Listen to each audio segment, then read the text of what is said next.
Patuloy na nagbibigay serbisyo, pag-asa at saya. GMA Regional TV, kapuso ng bawat Pilipino.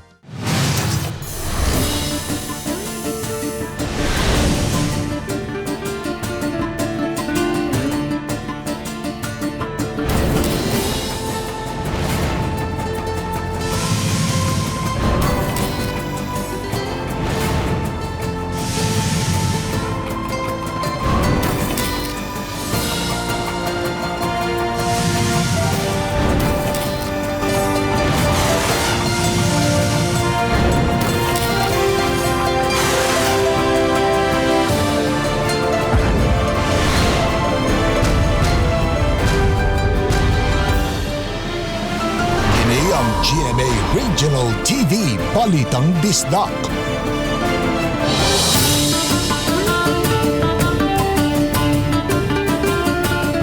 Mayong hapon, kining inyong GMA Regional TV, Balitang Bisdak. Ang bugtong kasaligan, kasandigan o kadangpan sa mga Bisaya. Ako si Bobby Nolsan. Nga maghatod sa labing dako og mga nagunang balita nga mahinungdanon sa Central ug Eastern Visayas. Ako si Alan Domingo. Ako si Cecil Kibod Castro, live sa GMA Complex sa Dakbayan sa Sugbo.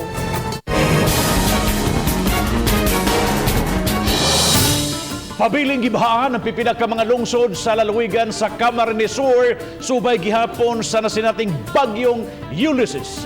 Lakip sa nagantos nga nasinati sa mga residente ang way igong supply sa tubig. Social distancing, wa na usab masunod. Ang report ni Femery Dumabo. Nakasinati og bumper-to-bumper nga dagan sa trapiko ang boundary sa Naga City ug lungsod sa Milaor. Maladagat pagyahapon ang lugar tungod sa padayon nga pagbaha ug padayon nga pagsakas sa tubig. Ang tindahan sa mga pasalubong ang wa usab kalikay sa baha. Hali pa lang nidig sa may sa Sipukot. Ining mga hali danging nimbula. Pag binukasan ng nabwa sa kambula, pwedeng magrarumpay ni. Kining eskwelahan ang padayon pagyahapong gilunupan. Nagmuntar og tent kilid sa daan kining mga residente nga gibahaan ug naguba ang mga panimay. Samtang tulo ka minor de edad sa Milaor ang nakalas human gianod sa baha. Problema pagyahapon sa mga lungsod ang way supply sa tubig. Kining mga mulupyo wa na masunod ang social distancing kay nag-inilugay paglinya pagkuha og tubig. Naabtan sa GMA Regional TV kining mga residenteng nag-unhanay sa truck nga nagrasyon og tubig nga gikan pa sa lungsod sa Pili. Iyahay pagbitbit og container nga tag 25 pesos ang bayad. Actually, ang relief na ori. Importante ang tubig na kung makaisip ang munisipyo na may tangke sinda, makataon ng tubig sa mga tao. Adunay gikan pa sa laing lungsod aron lang gyud makaligo. Nahirap na po kami kasi doble dagok nagbabayad kami sa tubig, 7 pesos ang isang container. Yung mga anak ko, buong pamilya namin nagdadayo sa Naga para para maligo. O garon makalabang sa paghakot og tubig, kinahanglan pa nga isakay og bangka. Mato ni Mayor Anthony Reyes nga nangayo sila og tabang sa ahensya aron matubag ang panginahanglanon og tubig. Na humingi ng tulong din sa Red Cross at saka sa local government ng province, yung supply ng Red Cross 10,000 liters yun araw-araw. Kahit pa paano po may nagsusupply naman. Mahirap isipin natin yung social distancing kasi sa nangyaring kalamit-kalabitan, di ba? Yung tao talagang kanya-kanya silang galaw. Kasamtangan karon nga giayo ang naguba nga pipeline nga maoy hinungdan sa pagkaputol sa supply sa tubig. Samtang napuno usab sa yuta kining panimay sa Santa Rosa del Sur, Pasakaw tungod sa landslide. Dako na lang pasalamat sa tag-iya nga dali silang nakabiya atol sa hitabo. Dahil na kami nakahali, tamakusog na. Di duman na kami paaga. Di may aram na nakaturog kami duwa. Femery Dumabok. Balitang Bisdak. Tunan pa sa dakban sa Sugbo kung muabag ba sa mga dapit sa kauluhan nga grabing napiktuhan karon sa bagyong Ulysses. Samtang malangan-langan pa usab ang tabang gikan sa Archdiocese of Cebu alang sa mapiktado sa bagyong Rolly. Si Chelo Valiera sa report. Kagabi nakita ang makaluluoy nga kahimtang sa mga dapit sa kauluhan nga gikuso-kuso sa bagyong Ulysses. Daw nahimong suba ang kabalayan nga gilunupan sa baha. Gipahibaw ni Cebu City Mayor Edgardo Labella nga andam siyang mutabang sa pipila ka dapit sa kauluhan. Apan mitataw nga mag-agad kini sa Konseho sa Dakbayan o Local Finance Committee. This time, our resources are really very limited. And I'm even very thankful that Isanggunian appropriated 5 million for Catanduanes. Laing giangko ni Labella nga nahurot-hurot na karon ang pundo sa Dakbayan ug tungod niini tun-an og tarong ang mga tabang nga ilang itanyag. This is something that I have to seriously consider, and of course the Local Finance Committee, and of course the Sanggunian Panlunsod. Samtang gipahibaw ni Monsignor Joseph Tan, Media Liaison Officer sa Archdiocese of Cebu, nga nakasugod na ang second collection sa mga simbahan sa Sugbo sa miaging Domingo alang sa mga biktima sa Bagyong Rolly. Apan madugay-dugay pa og hatod ang ubang parokya sa lagyong mga dapit. Itugyan unya kini sa Caritas sa kauluhan nga maunay mo pahigayon sa pag-apod-apod sa mga hinabang. Makalugsong sa syudad, labi na mga lagyo. So tungod ni ana madilatar o say maabot ko sa kabuan sa dili pag yun nato actually mapada ang hinabang ngadto sa nga nanginhanglan. Samtang wa pay nadawat nga pahibaw si Tan kung mo pahigayon ba og laing second collection ang mga simbahan sa Sugbo aron ihinabang sa mga bag-ong biktima sa bagyong Ulysses. Uban ni Godfrey Rilien, Chelo Valiena, Balitang Bisdak. O plan bulabog ilusad sa Dakbayan sa Sugbo isip pagpahugot pa sa quarantine protocol gumikan sa pagtaas sa kaso sa COVID-19 sa syudad. Ano ang report? Gibutyag ni Mayor Edgardo Labella nga 88% sa mga bagong kaso sa COVID sa Dakbayan sa Sugbo outside transmission. Kini nasayran human sa tigom sa mayor kauban ang staff o mga opisyal sa Emergency Operations Center kon EOC. Yulagway nga kumpiyansa na kaayo ang mga tao. Gani adunay nataptan sa pagpahigayon og party na usay nakuha gikan sa ubang dapit. So we will strengthen our border patrol. Pangusga na itong ayo. Gumikan sa pagtaas sa kaso sa COVID-19, mas istriktuhon pa sa Cebu City ang mga lagda. Busa na umol nila ang uplan bulabog, diin adtuon sa kapulisan ang mga establishmento aron sumpuon gadto mula pa sa mga health protocols. We will strengthen our capability. Maybe we will reimpose border controls. Because Cebu City, Mangod, is a peculiar place. Sanib persa na po ng kapulisan ani para ipahimangno sa mga tao nga ang virus na pa, dili pa wala patasan yung normal. Napatay naka-quarantine pa ta. Samtang gibrayag ni Police Colonel Josefino Ligan, Pangulo sa Cebu City Police Office nga pahugtan nila ang ilang pagpatrolya sa mga dapit sa syudad. Bahad niya sa mga violators nga ilang pangdakpon kung ugaling masakpan nga wa magsulob og mask ug magtapok-tapok. Nabantayan sa kapulisan nga nalimot na ang mga tao sa minimum health protocols. So ato ang kapulisan magsuroy mo sulod anang mga lugar nga daghag pundok-pundok nga tao ug atong ipa-implementar ning istrikto nga paglabi na kining pagsuot sa face mask ug kining social distancing. Kauban si Marlon Melgaso. Ako si Alan Domingo. Balitang Bisdak. Road clearing operations nga nahunong tungod sa pandemya, ipatuman na pagbalik sugod karong November 16. Gumikan ini subsub na ang pagpangandam aron mahawan ang kadalanan gikan sa mga obstructions. Ang report ni Nico Sereno. Ang katong tanang concern, katong dunay mga sakyanan o mga gipangpwesto dito sa atong daan. Tuyong gibisita ni mga opisyales ug staff sa Barangay Alang-Alang, Mandaue ang sitio Pulang Yuta. Nakikistorya sila sa mga residente ug mipahibaw sa resumption o pagpahibalik sa road clearing operations subay sa mando sa DILG. Ang acting barangay captain na nawagan og kooperasyon sa katawhan aron masigurong luwas ang mga komunidad. Dili lang sa mga main roads kundi apil ang mga gagmayng kalsada ang tutukan. Nasuta nga may pipila ka mga sakyanan nga tig-parking sa daan ug may nagnegosyo usab. Ang kanang balahon nga road safety gikan na sa nasyonal sa gikan sa presidente. So kinanglan i-fully implemented yun na from city to barangays. Gawa sa mga iskinita, tinguha sab sa mga otoridad pagpatuman sa 3-meter easement sa kasapaan. Si Jomart, usa sa mga maapektuhan kung maghingusog na sa road clearing. Ang ilang pamilya may gamay nga kan-anan sa iskinita padung sa ilang balay, maong iya pang ihangyo kini sa mga otoridad.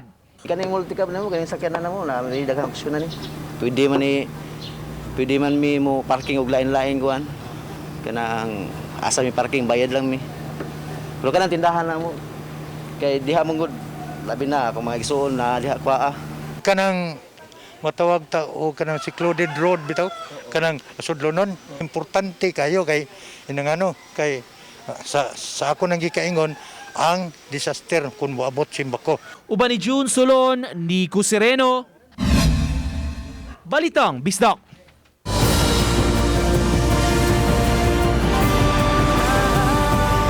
Kini ang GMA Regional TV Balitang Disdak.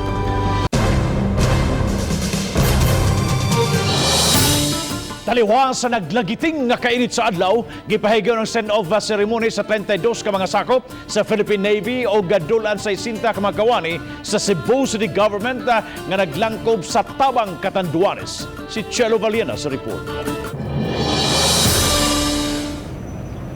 Formal na nga gipada ang mga personnel sa Philippine Navy sa Naval Forces Central ug ang milangkob sa Cebu City Disaster Risk Reduction and Management Office. Mismong sila si Commodore Dorvin Jose Legaspi ug Mayor Edgardo Labella ang formal nga mipagikan kanila paingon sa Catanduanes. Nagdagan usab ang mga personnel sa Philippine Navy ug ang taga-disaster paingon sa BRP Tatak nga daw simbolo sa ilang pagdali. Readiness namin sa mga DRRT to be prepared kung sakali. So we are always ready. We will do our best whatever resources that is given to us. In Yolanda, in Samar and Leyte, you are tested and proven. We have done this in Cotabato and Davao del Sur. So expect the same to be done. Sa paglawig sa BRP Tatak, nagbinawsanay sila pagbabay. Samtang uban ang mga kawani sa dakbayan sila si Frances Abangan, OIC sa Department of Social Welfare and Services, uban kang Konsehal Dave Tumulak nga nangu karon sa city delegation mulaho sa buhatan sa gobernador aron itunol ang cheque nga 5 milyones pesos kapin sa usa ka gatos ka libo ka pesos nga cash donations ug sinakong mga bugas, tubig, noodles ug linata nga pagkaon. Ang DSWS usab maoy moandam sa kanon sa dulan 60 ka taga-dakbayan nga tabang sa Catanduanes. Nangayo gyud ta og menu kay naman po tay nutritionist ta ato ang opisina nang nangayo ta og menu para sa mga team. Samtang mga electrician ug tulo ka team sa clearing operations ang muabag sa Catanduanes, paghawan sa kadalanan. Andam usab ang medical team sa dakbayan nga gipanguluhan ni Dr. John Ray Sanchez nga musiguro sa panglawas sa taga-dakbayan. Bukas usab silang mutabang sa taga-Catanduanes kung makahimo sila. Ato ang QRT nga clearing team no sa to ang mga hazardous tree operation kay sigaran dito kuno nga kuan nga tumbang kahoy, so kita mo in charge ana. Ang atong gi kuha nga tambal sakto ra sa atong kuan pero gisupayan na ato og mga more or less 100 kaptaw. Uban ni Godfrey Rilien, Chelo Valiena, Balitang Bisdak. Giba na ba na mabot sa 30 ka mga panimay ang naugdaw sa sunog sa nga nahitabo alas 2 karon lang yung hapon sa Barangay Pahina Central ning Dakbayan Sugbo. Sagad sa mga nasunog, mabalay nga ginama sa light materials. Samtang duha usab ka mga tawo gitahong naangol. Nahitabo ang sunog sa likod nga bahin sa edipisyo sa Cebu City Medical Center. Giba na ba na mokabat sa 300,000 ang danyo sa sunog nga giisa kini sa second alarm. Alas 2:30 sa hapon gideklarar nga under control ang sunog. Padayon pang kabumbiruhan sa investigasyon aron matumbok ang hinungdan sa sunog. Laing hugna sa illegal nga drogas ang gipaubos sa destruction sa PDEA pinaagi sa pagsunog sa crematorium. Aniya ang report. Mao kini ang Cebu nga mitimbang og 1.3 kilos nga nagkadidad og 12 milyones pesos.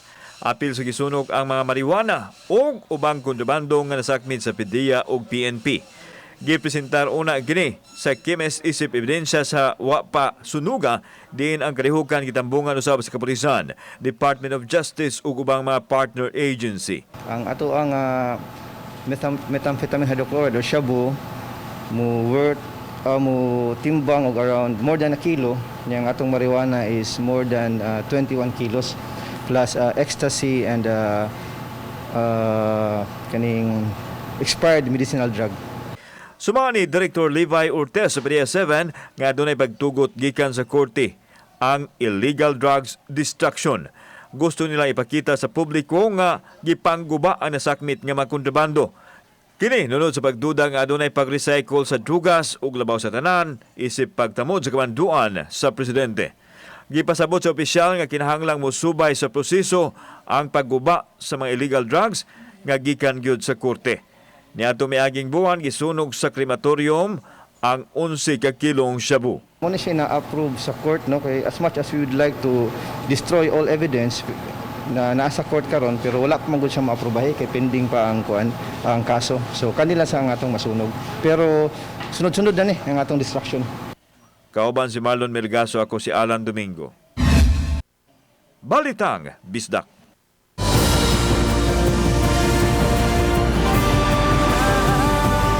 Kini ang GMA Regional TV Balitang Bisdak.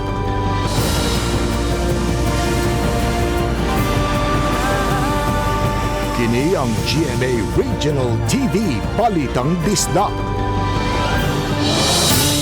5 ka mga panimay nga dimutang sa danger zone sa sapa sa Mandaue City gidemolis kaganiha. Giingusgan kini taliwa sa di matag-an nga dagan sa panahon o sa posibleng halapad nga pagbaha. Adunay live report si Nico Serino. Nico?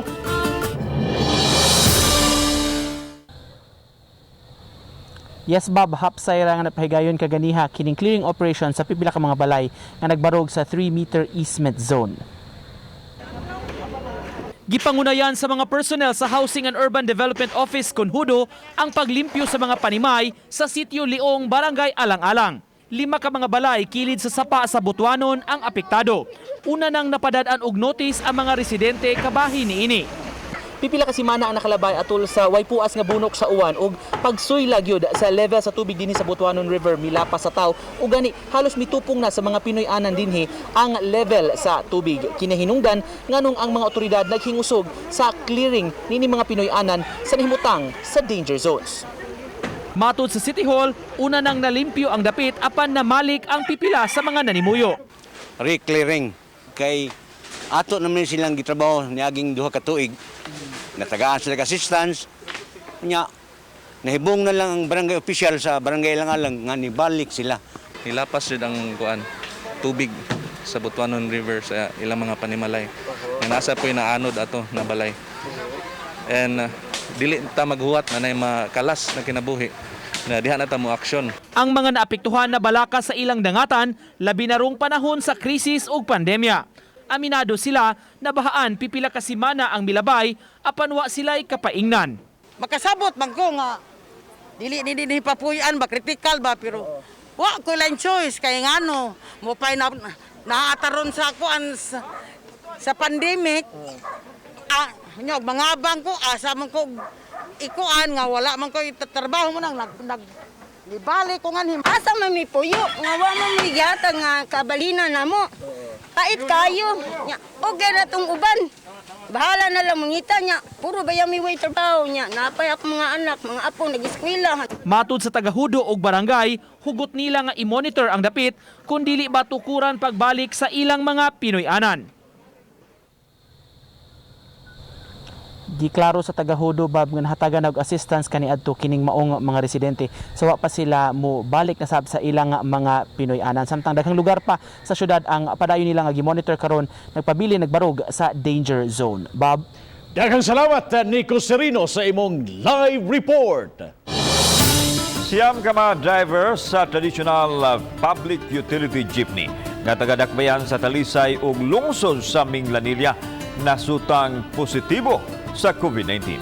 Ang report ni Femery Dumabo. 5 sa maong mga PUJ driver mulupyo sa dakbayan sa Talisay ug 4 ang gikan sa lungsod sa Minglanilla. Kini ang gikumpirmar ni Talisay City Mayor Samsam Gulyas ug Minglanilla Municipal Administrator Concordio Mejias. Ang mga driver gipaubos sa libre nga swab test sa Talisay City Health aron pagtabang kanila pagkumplay sa usa sa mga requirements aron subling makapamasahero pasud sa Cebu City. Ang ilang rota gikan sa City of Naga, Minglanilla, pasud sa Talisay City ug lahos na unta sa Cebu City. All of them are already in Queensland and their respective areas have been already contact traced and locked down. Concern lang mi ni ani, that's why we're really hoping that LTFRB can come up with guidelines on how we move forward with this. Kapin sa 70 ka mga driver ang nipaubo sa swab test, 35 nini taga Talisay City ug 23 taga lungsod sa Minglanilla. Matod sa Minglanilla Municipal Administrator, daling giasulit usab ang ilang mga driver nga nagpositibo o gihimo ang contact tracing. Samtang mato ni Joy Tumulak, Pangulo sa City Toda, nga usa kini sa rason sa ilang matag-adlaw nga roadside inspection o pagpahamtang gyud og silo sa driver nga nakalapas sa kamanduan sa IATF kalabot sa striktong pagpatuman sa health protocol diha sa mga pampublikong sakyanan. Istrikto silang mo-implement anang maong balaod, sila mismo nakakita na silang daan sa pasahero sa wa pa makasakay. So kung tanaw nila nga wa siya anang face mask o face shield, di na lang niya pasakyan para madisiplina nato ang publiko. Gipahinumduman usab ni Tumulak ang mga sakop sa City Toda nga magmatngon diha sa ilang gihimong inspeksyon. Nga naa nga to sa atong mga kadalanan kay lagi doon na pa may pipila ka mga POJ drivers nga i-undergo pa og swab test ni hatag na kog instruction sa atong mga personal nga dili lang gyud mo pataka og dool sa mga drivers. So doon na lang gyud distansya. Oba ni Cleofer Lumayag. Ako si Famary Dumabok. Balitang Bisdak.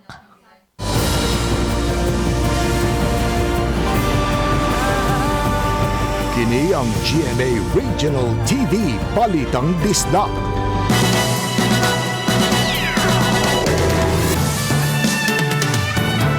Sakop sa City of Talisay Traffic Operation Development Authority kung City Toda, may uli sa nakitang kwarta diha sa daan nga mobalor og 7,000 pesos. Si Ronald Restauro nga nadistino sa Barangay Tabunok, usa sa nakakita sa nagpasad nga tag sa 1,000 og 500 pesos sa daan. Dali niya kining gi-turn over sa ilang labaw. Nasuta nga ang maong kwarta gipanag-iya ni Annaliza Katipay o gamiton nun kini alang sa haya ug pagpalubong sa iyang kabanay nga namatay. Human ma-turn over sa labaw ni Restauro, nauli ra usab dayon kang Katipay ang maong kwarta.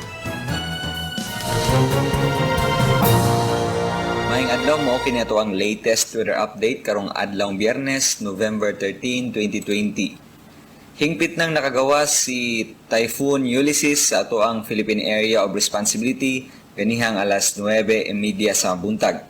Ug karon doon na kini international name nga Typhoon Bamko ug as of alas 10 karong buntag anaa na kini sa gilayon nga 500 kilometers kasadpan nga bahin sa Iba, Zambales. Dunay maximum sustained winds nga 120 kilometers per hour doon siyang sentro ug pagkuso-kuso kon gustiness nga anaa sa 150 kilometers per hour. Moving kini west-northwestward sa gipaspason nga 10 kilometers per hour. Og base sa to ang latest satellite animation, wala tay bag-ong circulation nga gimonitor karon diri sa dagat Pasipiko. Og sa to ang 3-day weather outlook, what I expected yun nga moporma nga mga weather disturbance. Og tungod niini, ang Metro Cebu apil na gyud ang kitibuk ang bahin sa Kabisayaan, apil na ang probinsya sa Palawan, ingon man ang Kalayaan Group of Islands, og ang Occidental Mindoro makasinati na sa kasarangan nga panahon. Kung magapasulabi ang init sa adlaw, apan doon naghihapoy mga kalit na mga pagpanag-um sa kalangitan, nubanan lamang sa mga lumalabay na pag-ulan o mga pagpanugdog og kilat, labi na sa hapon o sa gabi, tungod na lamang kini sa mga localized nga thunderstorms. Para sa dugang update, bisitaha ang mga website. Dinhilang kutob, gikan diri sa Mactan, sa buhatan sa Pag-asa Visayas, DOST, may Simio Agiri o Mayng Adlaw.